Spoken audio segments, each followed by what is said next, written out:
Bitcoin é a reforma protestante do dinheiro. Hoje faz 15 anos que Satoshi lançou o white paper do Bitcoin em uma lista de e-mails de criptografia. Além de ser Halloween, o dia 31 de outubro marca o início da reforma protestante 500 anos atrás, data que marca a separação do Estado com a Igreja.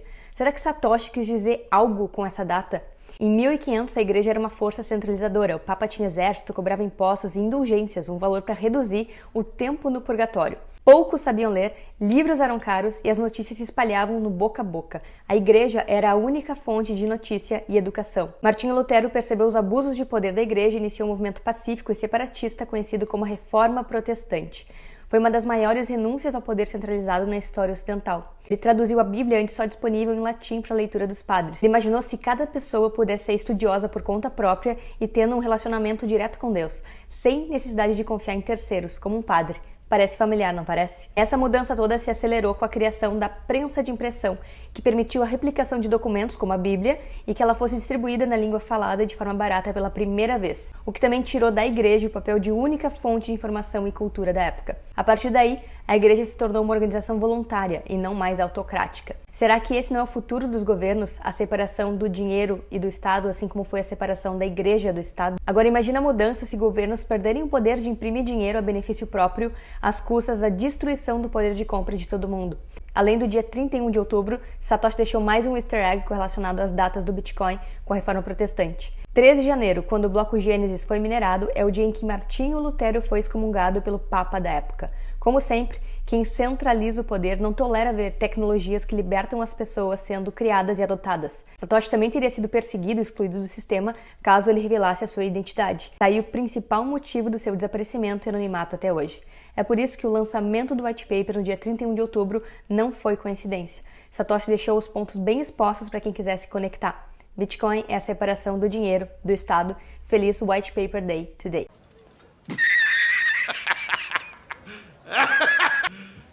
You serious?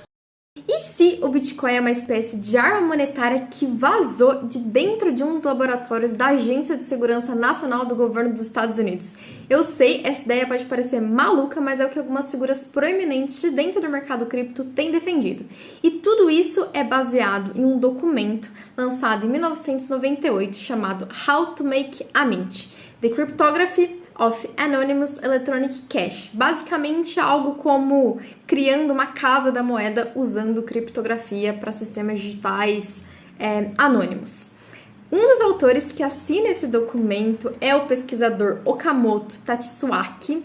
Então, juntando todas essas peças, muitas pessoas, ou algumas das pessoas, defendem que a agência encerrou essa pesquisa e os pesquisadores usaram o desenvolvimento para criar o Bitcoin de forma anônima depois. O que vocês acham? Só maluquice ou pode ser que... You live. You die.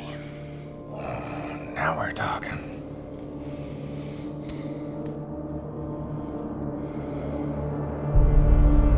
Se você entende de Bitcoin, provavelmente sabe que o criador dessa criptomoeda é Satoshi Nakamoto. No entanto, nem você nem ninguém sabe quem é essa pessoa por trás desse pseudônimo. A verdadeira identidade de Satoshi Nakamoto é um mistério que todos tentam descobrir. A única coisa que se sabe, além do seu nome ser fictício, é que ele criou essa moeda com a ajuda de vários desenvolvedores conhecidos e que ele tinha um grande conhecimento sobre economia, codificação em C++ e criptografia.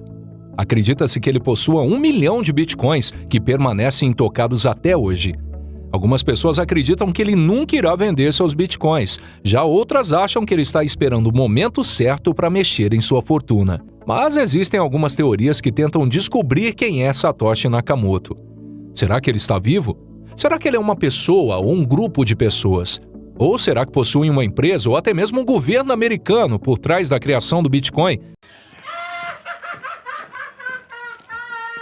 O fato é que Nakamoto fez um grande esforço para manter sua identidade escondida, criou uma conta de e-mail anônima e nunca compartilhou nenhum dado pessoal, deixando poucas pistas de quem ele é. Até hoje não há nenhuma prova concreta da sua identidade. Facial recognition got a hit. Jesus Christ, that's Jason Bourne. Se você pesquisar Satoshi Nakamoto no Google, irá aparecer a foto de um homem chamado Dorian Satoshi Nakamoto. Será ele a pessoa que todos procuram?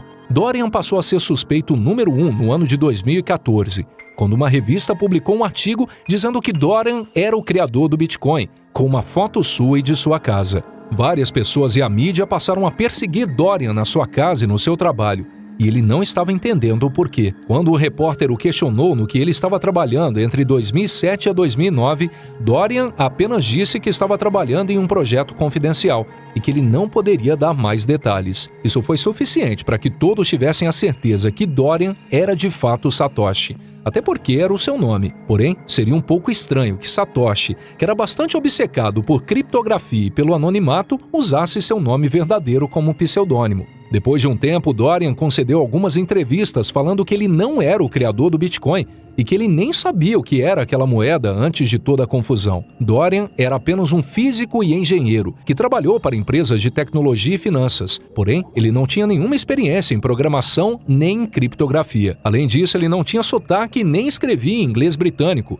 É bem provável que Satoshi não queria que outra pessoa tivesse problemas apenas por ter um nome igual ao do seu pseudônimo. Por conta do assédio na mídia que perseguiu Dorian e ficou na frente da sua casa, a comunidade cripta doou coletivamente 102 bitcoins para Dorian, como uma forma de desculpa por todo o transtorno que ele passou. Hoje, esses bitcoins valem mais de 6 milhões de dólares. Assim que recebeu, Dorian sacou a maior parte dos bitcoins e hoje leva esse acontecimento de uma forma leve, participando de eventos da comunidade cripto e tirando fotos com o pessoal. Bom, o próximo candidato que as pessoas acreditam ser Satoshi é Hal Finney. Só para vocês lembrarem, Hal foi a primeira pessoa para quem Satoshi enviou um e-mail falando sobre a criptomoeda. Foi ele quem ajudou Satoshi a desenvolver o Bitcoin e o cara que recebeu a primeira transação da moeda. Coincidentemente ou não, Hal morava na mesma rua que Dorian e foram vizinhos por 10 anos. Por isso, muitos acreditam que por Hal conhecer Dorian, ele decidiu usar o nome dele como pseudônimo. Outra coincidência era de que Hal foi diagnosticado com esclerose lateral amiotrófica no ano de 2009, mesmo período em que Satoshi diminuiu a quantidade de postagens na comunidade. Porém, outras pessoas acreditam que Hal não é Satoshi, pois enquanto eles estavam desenvolvendo o Bitcoin, Hal resolvia diversos bugs nos códigos. Se Hal fosse Satoshi, não faria muito sentido ele criar os bugs e mandar para ele mesmo resolver. E acreditam que seria muito difícil Satoshi fazer isso apenas para despistar e não descobrir que ele era Hal Finney. Além disso, Hal sempre utilizou seu próprio nome nas listas de discussão, nos fóruns online e na comunidade Bitcoin. Em 2014, Hal morreu por complicações da doença e foi congelado criogenicamente. Em seu leito de morte, Hal negou ser Satoshi e afirmou que no início do projeto nem ele entendia muito bem o que era o Bitcoin. O último suspeito dessa lista é a NSA, Agência de Segurança Nacional dos Estados Unidos. A teoria de que poderia ser a NSA surgiu porque encontraram um artigo publicado em 1996 pela agência sobre criptografia anônima de dinheiro eletrônico. Nesse artigo, eles explicaram um sistema muito parecido com o Bitcoin e com a blockchain. Além disso, no esboço do Bitcoin, publicado por Satoshi, ele citava um algoritmo de criptografia chamado SHA-256. E quem é o criador desse algoritmo? Isso mesmo, a NSA. Isso fez com que muitos acreditassem que o criador do Bitcoin pode ser o próprio governo dos Estados Unidos. No entanto, provavelmente, se eles estivessem por trás, já teriam achado uma forma de tributar esse dinheiro e centralizar o comando.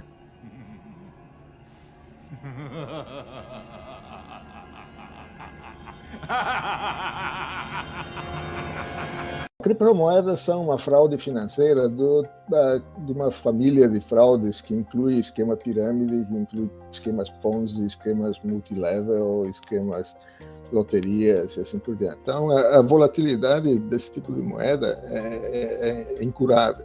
É uma lista longa de problemas que fazem essa ideia de que o Bitcoin vai substituir moedas nacionais é totalmente irreal, é ficção. 99,9% de todas as pessoas que investiram em Bitcoin, investiram porque esperam que o preço vai subir muito. Tá? Para muitas pessoas, isso daí é o sonho de ficar rico sem fazer esforço.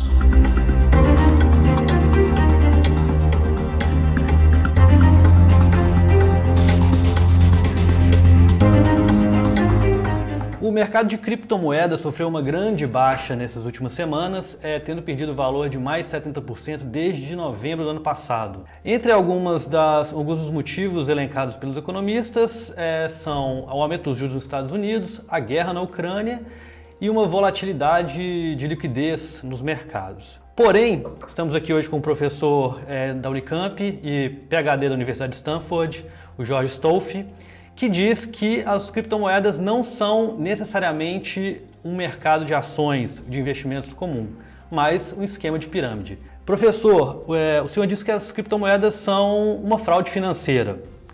Por quê? Bom, criptomoedas são uma fraude financeira de uma família de fraudes que inclui esquema pirâmide, que inclui esquemas Ponzi, esquemas multilevel, esquemas loterias e assim por diante. Quer dizer, todas essas fraudes, elas têm a mesma característica de que o dinheiro que os investidores podem tirar desses esquemas só vem de uma fonte, que é outro dinheiro que foi colocado por outros investidores. Tá? Então, isso é diferente de ações de uma empresa, por exemplo, em que o retorno dos investidores vem do dinheiro que os clientes da empresa pagam pelos produtos. É diferente de você, por exemplo, investir num imóvel, onde o retorno do investimento vem do dinheiro que o locatário paga de aluguel.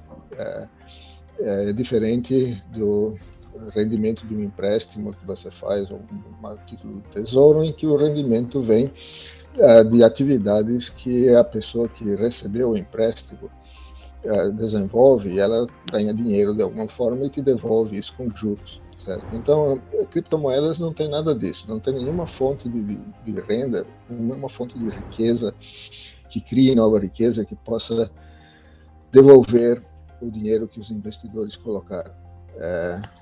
Tudo que um investidor recebe vem do bolso de outro investidor. E, por outro lado, tem uma fuga de dinheiro, um ralo de dinheiro, que é o dinheiro que vai para os mineradores, no caso.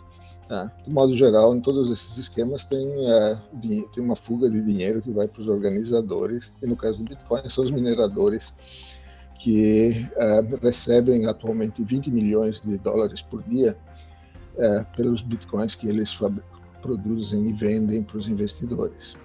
Então, esses 20 milhões de dólares por dia é dinheiro que os investidores de Bitcoin estão perdendo todo dia. E não tem nenhuma outra fonte que está dando dinheiro para eles. Até hoje, os investidores de Bitcoin perderam por volta de 20 bilhões de dólares dessa maneira. Tá? É tudo dinheiro que eles foram comprando. Quando ele compra de um outro investidor, fica elas por elas, porque um ganha e o outro perde. Mas quando ele compra de um minerador, o investidor perde e o minerador ganha. Tá?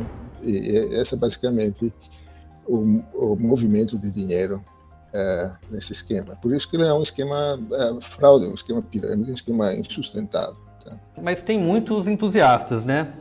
Tem gente que fala que as criptomoedas no futuro, para além desse papel de investimento, elas vão substituir as moedas, né? As moedas que a gente... dólar, real, euro, por exemplo. Você acha que isso é possível de acontecer? Será que é possível que as criptomoedas substituam as moedas nacionais, como dólar e euro? Não é possível, porque elas têm um monte de defeitos pela própria natureza de serem descentralizadas, ou tentarem ser descentralizadas, que fazem com que elas sejam extremamente inferiores em todos os aspectos às moedas nacionais.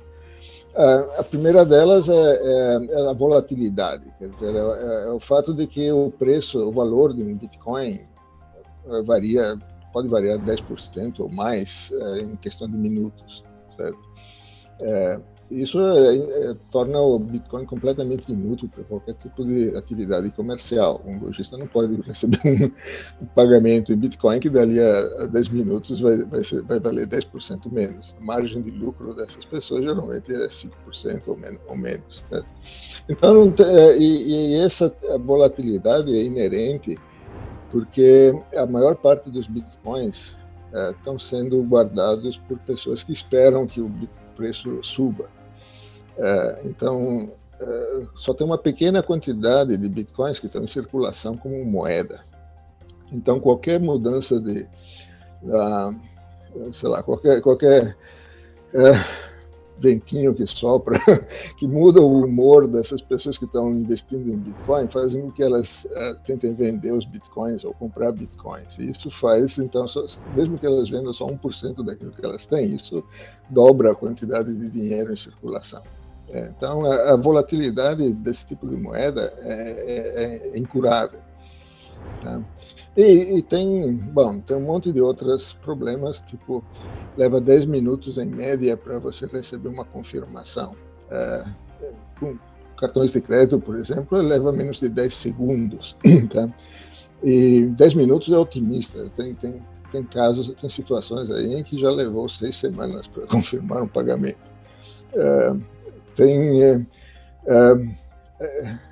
O sistema, alguns sistemas têm capacidade maior, mas o sistema Bitcoin, que é o sistema mais popular por aí, ele tem uma capacidade, por definição, de 4 transações por segundo, mais ou menos. Visa processa 10 mil transações por segundo. Tá? E o Bitcoin não vai poder aumentar, por definição, praticamente. Então, tem um monte de outros problemas, uma lista longa de problemas que fazem essa ideia de que o Bitcoin vai substituir moedas nacionais é totalmente irreal, quer dizer, é ficção. As pessoas sustentam isso só porque por conta do Ponzi, do esquema Ponzi, né? Quer dizer, que nem os desses vendedores de esquema multinível. Em geral, o produto é uma porcaria, mas todos eles dizem que o produto é maravilhoso porque, na verdade, eles querem que as pessoas continuem entrando no esquema multinível de pagar taxas de ingresso e receber taxas do que realmente vender os produtos. 99,9% de todas as pessoas que investiram em Bitcoin, investiram porque esperam que o preço vai subir muito. Tá? Para muitas pessoas, isso daí é o sonho de ficar rico sem fazer esforço.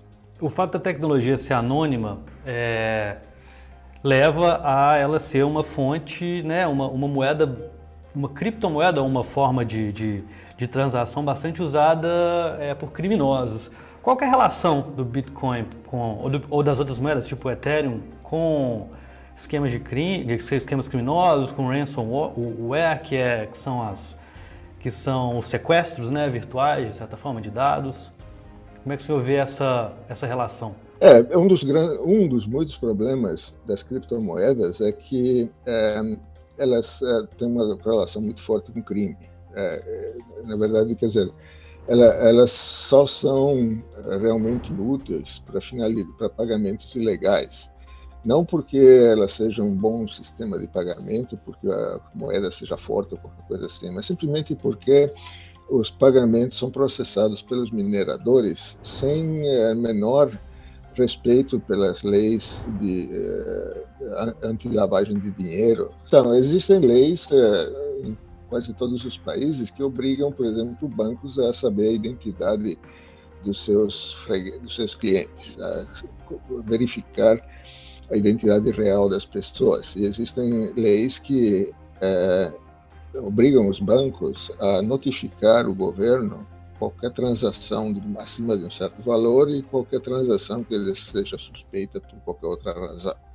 Sei lá, uma pessoa que começa a receber um monte de pagamentos pequenos, que pode ser um indício de que a pessoa está vendendo drogas ou alguma coisa assim. Então, os mineradores de Bitcoin, eles não respeitam essas leis que obrigam os bancos a reportar, a identificar os seus clientes e a reportar todos os pagamentos suspeitos. É por isso que as pessoas que vendem drogas pelo correio usam Bitcoin como meio de pagamento, porque as transações podem ser anônimas, em teoria, certo? Elas são anônimas e os mineradores processam essas transações sem querer saber quem são as pessoas envolvidas, para que é o pagamento ou não. resolveu esse problema dos hackers, porque o pagamento é anônimo, então não dá para rastrear, saber para onde que foi o pagamento. Se for para uma conta, mas essa conta ninguém sabe quem é o dono. E esse pagamento pode ficar lá há anos, porque não tem jeito da vítima estornar esse pagamento. Bom, a gente falou todos esses pontos negativos. O senhor vê algum ponto positivo nas criptomoedas, seja para agora ou para o futuro, alguma coisa que a gente pode aproveitar, talvez, numa outra tecnologia? Não, infelizmente não. A tecnologia em si não serve para nada porque ela não funciona. Ela nem sequer tem todos esses problemas e nem sequer, na verdade, é descentralizada. Porque, por exemplo, o desenvolvimento do software tem que continuar sendo descentralizado. A mineração, a própria economia, a própria estrutura econômica do negócio faz com que a mineração fique centralizada em uma meia dúzia de empresas, tá? E que se duas ou três delas concordarem, elas podem entrar em conluio para sabotar o sistema.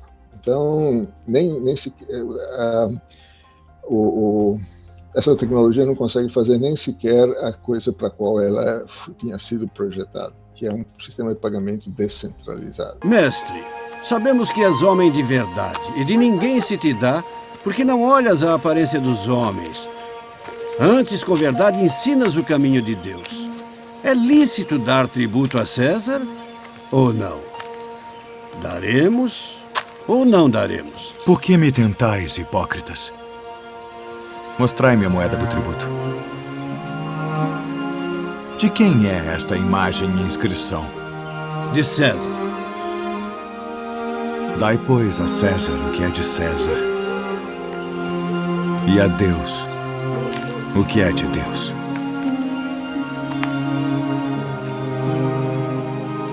E me chama a atenção que Jesus tinha no grupo dele 2 representantes de cada lado. Ele tinha Simão o Zelota, que era justamente esse tipo vestir de vermelho, queimar pneu em praça pública e quebrar tudo e fazer revolução e vamos quebrar, com os seus afiliados ou simpatizantes. Pedro, por exemplo, que tinha uma faquinha lá, que até Pedro usa para cortar a orelha do servo do centurião, que é uma faca parecida com a dos sicários, que era um grupo rebelde judeu que usava faca para era um assassino, assassinar a pessoa na multidão. Você entendeu? Então você tinha Simão Zelota com o outro Simão Pedro ali, e tinha Mateus Levi, que era cobrador de impostos para Roma. Imagina esses 2 indivíduos, e tinha Judas Iscariotes, que também era tesoureiro do grupo. Então você imagina, colocar alguém do Lula e Bolsonaro no mesmo time. É complicado. É bem complicado. Eu fico imaginando, uma licença poética aqui, como é que seria o clima para cortar com faca deles ali. Você está entendendo? E eles queriam que Jesus se posicionasse, de um lado ou de outro.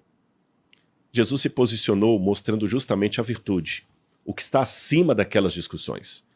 Então, quando eles tentaram Jesus, escuta, nós devemos pagar tributo a César ou não? Era uma pegadinha, porque se Jesus fala assim, não devemos pagar tributo a César, eles vão falar assim, tá vendo? Ele é vendido aos romanos, é como os saduceus do templo. Por que vocês estão perdendo tempo seguindo esse homem?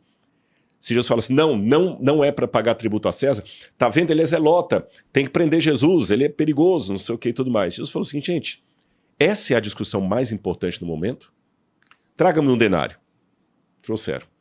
De quem é esse rosto aqui? Que provavelmente é esse denário de Tibério, porque Tibério, ele começa o governo dele no ano 14 de nossa era, e ele vai até o ano 34, então é o Tibério que pega o período de Jesus ali, né? Então, é de César. Então, se é de César, por que vocês estão brigando por causa disso aqui? Dai a César o que é de César e a Deus o que é de Deus. O que Jesus quis ensinar com aquilo? Vamos eleger nossas batalhas.